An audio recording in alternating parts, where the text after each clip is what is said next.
Pierre Bourdieu's seminal work, Distinction, a social critique of the judgment of taste, published in French in 1979 and translated into English in 1984, is a groundbreaking sociological study that examines the intricate relationship between social class, taste, and power in modern society.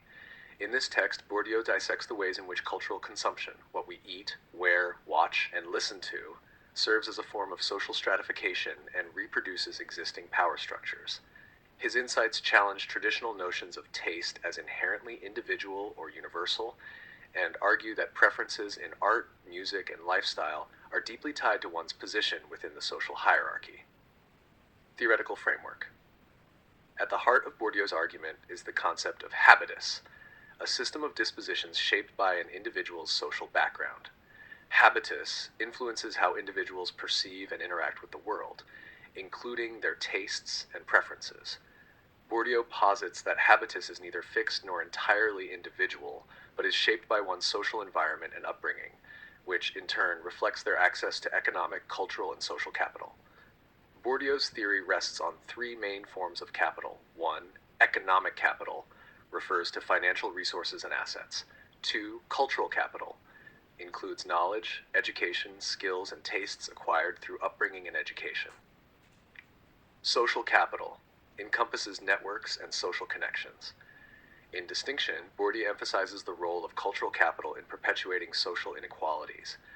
Taste, far from being a neutral aesthetic judgment, becomes a marker of class, with dominant groups using it to assert their superiority and reinforce their status. Hachette, taste as a marker of social class. Bourdieu argues that taste is a social construct deeply embedded in class distinctions. Preferences in food, music, art, and leisure are not purely subjective, but reflect the material and cultural conditions of one's upbringing. For instance, individuals from privileged backgrounds tend to favor highbrow cultural forms such as classical music, fine art, and literature, which require specific cultural knowledge and training to appreciate. By contrast, working-class individuals might gravitate towards popular culture, which is often dismissed as inferior by elites. This division in taste serves as a mechanism of social exclusion. The ability to appreciate and consume highbrow culture signals not only economic means, but also a familiarity with cultural codes that are inaccessible to those outside the dominant class. This process, which Bourdieu terms symbolic violence, subtly enforces the dominance of one group over others without overt coercion. The role of education. Education plays a crucial role in shaping and legitimizing cultural capital. Bourdieu highlights how the education system perpetuates existing class structures by valuing the cultural capital of the dominant class while devaluing the experiences and knowledge of the working class. For instance, the curriculum often privileges high culture over popular culture, reinforcing the idea that certain forms of knowledge and taste are more legitimate or prestigious than others. Educational attainment also correlates with exposure to highbrow culture. Those with higher levels of education are more likely to engage with art galleries, museums, classical music, and literature, while those with less education may lack the cultural resources or confidence to participate in these spaces. This creates a feedback loop, where education both reflects and reproduces social inequalities. Fields and practices. Bourdieu introduces the concept of fields to explain how taste operates within different domains of cultural production. A field is a structured social space with its own rules, hierarchies, and stakes. For example, the art world constitutes a field where individuals and institutions compete for recognition and legitimacy. Within this field, distinctions are made between pure art, associated with disinterested contemplation and intellectual engagement, and popular art, associated with entertainment and practicality. Taste within a particular field is not simply a matter of personal preference, but is shaped by the dynamics of the field itself. Bourdieu demonstrates how dominant groups use their power to define what counts as legitimate or valuable within a field, often excluding or marginalizing other perspectives. This process reinforces their position of authority and ensures the reproduction of social hierarchies. Aesthetic dispositions. In Distinction, Bourdieu delves into the concept of aesthetic disposition, the way individuals approach and evaluate cultural objects. He contrasts two types of aesthetic disposition. 1. The Kantian pure gaze, associated with the upper class, values form over function and prioritizes intellectual engagement over practical utility.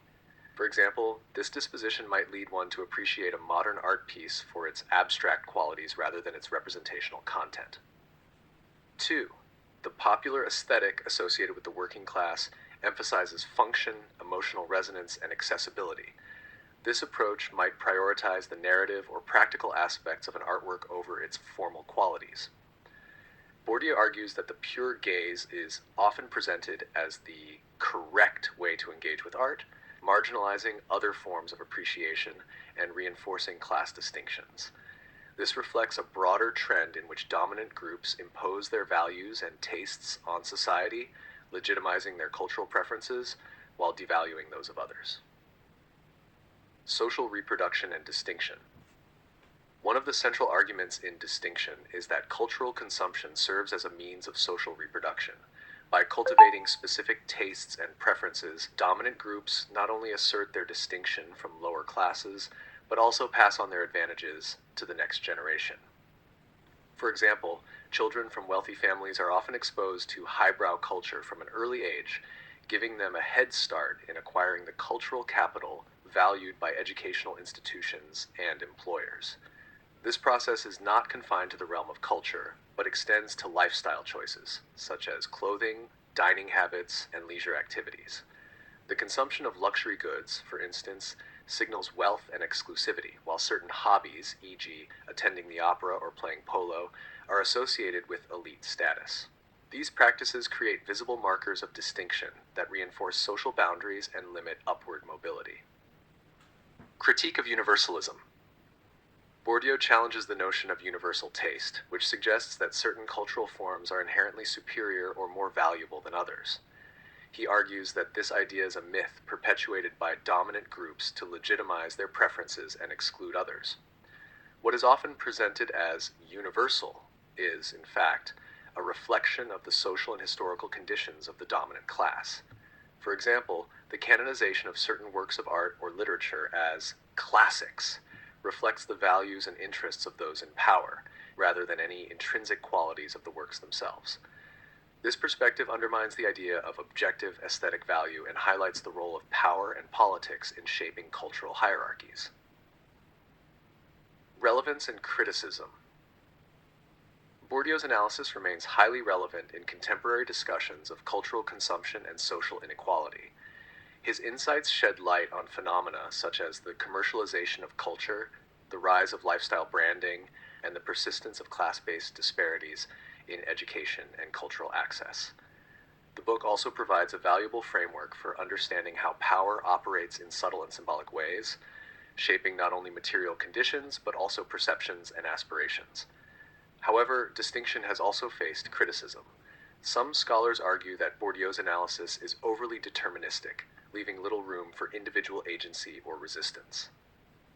Others question the extent to which cultural consumption reflects class divisions in an era of globalization and digital media, where cultural boundaries are increasingly fluid and diverse.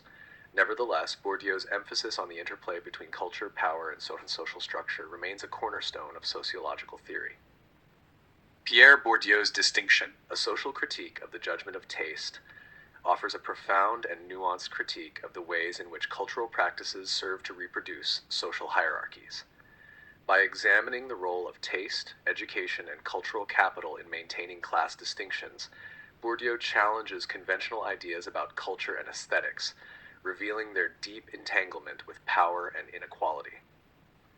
While the book is dense and theoretically complex, its insights continue to resonate in debates about social justice, cultural policy, and the politics of representation. For anyone seeking to understand the dynamics of culture and class, Distinction is an indispensable resource.